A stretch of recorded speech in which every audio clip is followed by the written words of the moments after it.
This morning, we finish up our stewardship season with the last of the ingathering of pledges. For most of us, this is a familiar process. We do this every year. Every congregation I've ever been a part of does this in some fashion. We always wrestle with what to call it. Do we call it the budget or the ministry spending plan?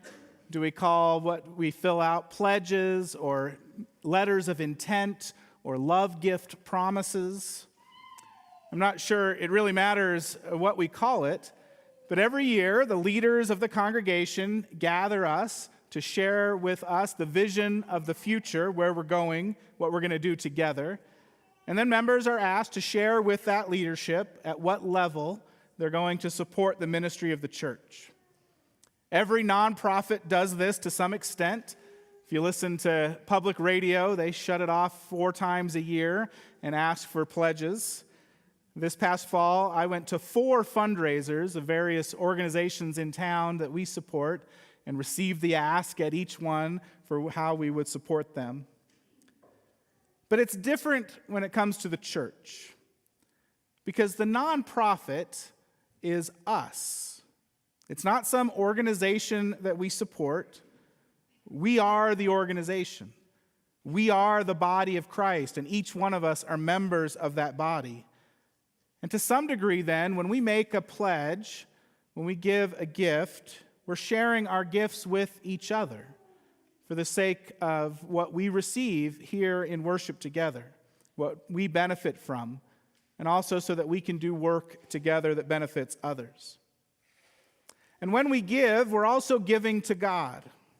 Our giving is part of the worship service. That's why we pass an offering plate.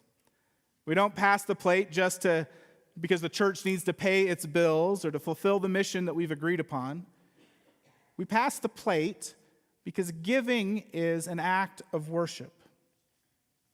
Our money is a deeply spiritual thing. It's deeply personal. Money is a symbol of our very selves. It represents all of the work that we've done, the 40-plus hours a week we give for decades to support ourselves and our family. Money is a symbol. It's a symbol of our autonomy.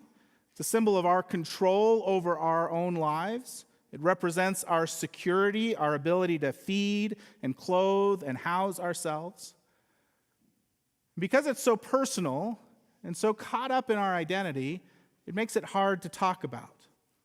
It's like talking about sex or religion or politics. Would you like me to talk about any of those today? That's why giving is an act of worship. When we voluntarily release some of our money to God, we're literally giving ourselves to God. And the hard part comes, I think, when we have to decide how much to give. When you filled out your pledge card, how did you come up with the number that you wrote down? Did you talk about it with your spouse? Did you talk about it with your children? Did you gather around as a family to talk about it? Did you pray about it? Did you look at what you gave last year and just put that number in again, or maybe increase it? Did you look at your income and maybe think about giving a percentage of your income? I'll tell you what I did. My wife and I like to tithe. It's part of how we worship God. And so we talked about what that number would be. And then, without her knowing, I wrote down a number less than that in the pledge card. Because I know Harry's going to send me a letter, and I want to make sure that it doesn't say, you got to meet your pledge, which is ridiculous since I sign all of those letters. But I figure it's better to underpromise and overperform. I don't know who I'm trying to fool. In the gospel lesson, Jesus is in the temple, and he's watching what people give. He wants to see what's really going on. He watches the crowd putting their money into the treasury. There's rich people in the crowd. They put in large sums of money. That probably got a lot of attention from other onlookers. People must have loved coming to the temple just for the show of it. You know, you kind of know who the rich people are, but then you get to see how much are they putting into the treasury. We all want to see how the other half lives. We have this endless fascination with the wealthy. I can imagine people oohing and aahing over the amount of silver and gold that they put into the treasury. They probably had servants or carts to carry it. There's probably a lot of coveting going on as they put all that money in, thinking, wouldn't that be nice to be that wealthy? And Jesus is watching too, but he's not impressed with the large sums of money. He gathers his disciples together and he points out what's really going on. The disciples were impressed with the temple. In the next passage, you hear them oohing and aahing over the size of the stones that made up the great structure. Remember, these were fishermen, boys who lived in small cities around the Sea of Galilee. But Jesus is training these boys to be disciples. So he gathers them around across from the treasury as they see the caravan of people putting in different sums of money. And he tells them what he sees. Jesus sees the widow approaching the treasury, the one who is invisible to everyone else because she doesn't bring that much. She doesn't even need a purse to hold her money in. Her gift is so small, it fits in the palm of her hands, just 2 coins. Probably didn't even make a noise when it went into the treasury as she skirted away. Nobody would have paid her any attention if Jesus hadn't been there. But Jesus tells his disciples to look at her. And then he gives them the surprising news. Out of all the people who gave gifts today, she gave the most. Everyone else is going to be walking home from the temple talking about the rich and all the money they poured into the treasury. But Jesus wants the disciples to talk about this widow who gave everything she had. He wants them to see this woman and her generous heart because she gave out of her poverty, not out of abundance.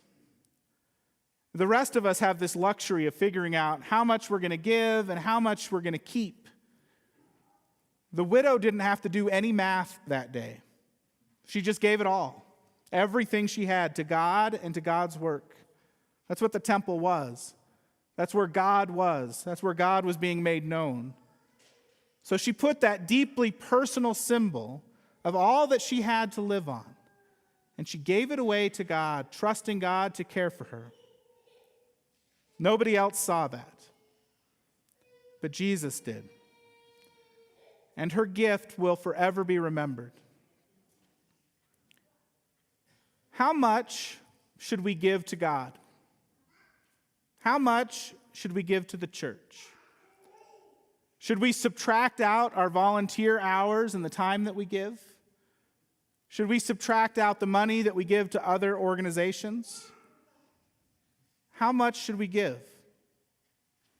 That was the question I was asked by a young couple when I was doing premarital counseling. They were joining the church and they were getting married, and I was doing the counseling sessions, and one of the sessions is a budget session, so I was talking to them about budgeting together. And as the session was ending, the woman who was a lawyer and was marrying a man who was an engineer, they made good money. At the end of our session, she asked me very genuinely, so how much should we give to the church? She really had no idea what was appropriate. Now put yourself in my shoes. Pastor of the church, your salary is paid by the offerings people give. The staff you hire, the programs you do, the building that you work in, all depend upon people's offering. How would you answer the question? What would you tell her when she asked, how much should I give to the church? You'd think that I'd have a great answer, like in my back pocket, just waiting for people to ask. But the truth is, I was kind of thrown off by the question. No one had ever asked me that before. So I said something about the biblical standard being 10%, but then I was kind of doing the math, like, I don't want to scare them away. And so I'm like, maybe just start with a percentage and work your way up to that. I shared my own example of what I give and how I think about it. And they became solid givers. It was clear they weren't just throwing a 20 in when the plate passed, but they were being intentional about it and thinking about it. I wish I'd had a better answer for them, though. The truth is, I don't know what anybody should give. Jesus doesn't tell us. Jesus does not make it easy. You get that about Jesus? He doesn't seem to make anything easy. Jesus never told anyone how much to give. He never sat down Peter and said, okay, Peter, let's make a budget. What's your income? How much do you make from fishing? All right, take 10% of that and give it to the church. Jesus' answers were always difficult, always challenging. The clearest he ever got was when he said, render to Caesar what is Caesar's, and to God what is God's.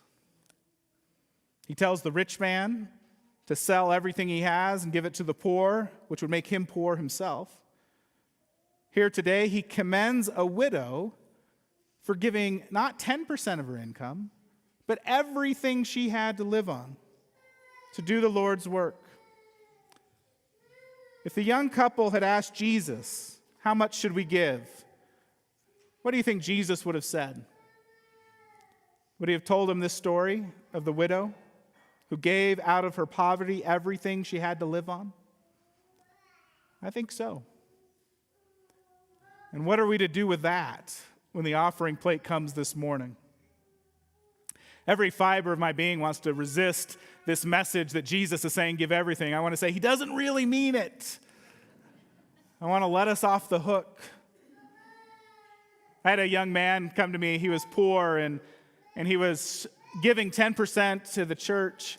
And he said he and his wife were arguing about it. His wife was angry that they couldn't pay their bills, but he was giving 10% anyway. What do you think I told him as his pastor? Stop. Don't argue with your wife over it. Stop giving. But I wonder if Jesus would have told him the story of the widow who gave everything she had. You know, we tend to think practically about money. We want to be smart about it. We want to protect it. We want to keep others from getting too much of ours. We tend to think about what's reasonable, what's affordable, what makes sense. But Jesus isn't practical. He isn't interested in those kinds of discussions. Imagine having a conversation with Jesus about tithing and asking Jesus, so do I tithe on the gross or the net of my income? And Jesus would roll his eyes and say, they just don't get it. Jesus isn't interested in our money at all. What he wants is all of us, 100%. Jesus wants everything we've got. He wants all our money, if that's part of who we are. He wants all of our time, too. He wants all of our energy. He wants all of our passion. He wants all of our talent. He is not interested in half measures. I can't think of a single story in the Bible where Jesus says, just give me a little bit. Just give me part, just half. What does Jesus say? Put down your nets, come follow me. Sell everything, give it to the poor, come follow me. Take up your cross, come follow me. Truly, I tell you, this poor widow has put in more than all those who are contributing to the treasury. I don't know if this story helps us much when we're filling out our pledge cards or deciding how much to give to the church or put in the offering plate.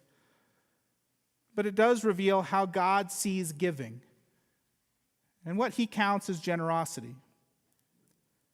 Maybe we can see ourselves huddled up with the disciples across from the treasury, being discipled ourselves. Jesus doesn't tell us exactly what to do, but he gives us an example to follow. Be more like that widow, less like that scribe. The finance committee received a note that came with a pledge card last week. The note, they were filling out their pledge card. The note said that their health was failing. They may have to go to assisted living. They said they're going to have to make some cuts. And as I was reading the note, I expected the inevitable, that they were going to reduce their pledge, and I would have been fine with that. It would have made sense. But the last line on the note said, all I can manage is to give 5 more a week to the church. That's generosity. That's sacrificial giving. giving out of poverty, not out of abundance. And that kind of generosity puts me to shame. The goal of discipleship is ultimately to be like Jesus. Jesus was generous. This story ends with Jesus on the cross, giving everything he had to God and to us. We are the recipients of the most incredible act of generosity ever known. Jesus doesn't tell us exactly what to do. He doesn't answer our questions as specifically as we'd like. Instead, he points at a widow, and he said, she's generous. Then he takes up his own cross, and he gives everything to us. And he asks us to follow him. May we be open to being discipled by Jesus. May we learn from him what true generosity looks like. And may we give as he gave. Amen.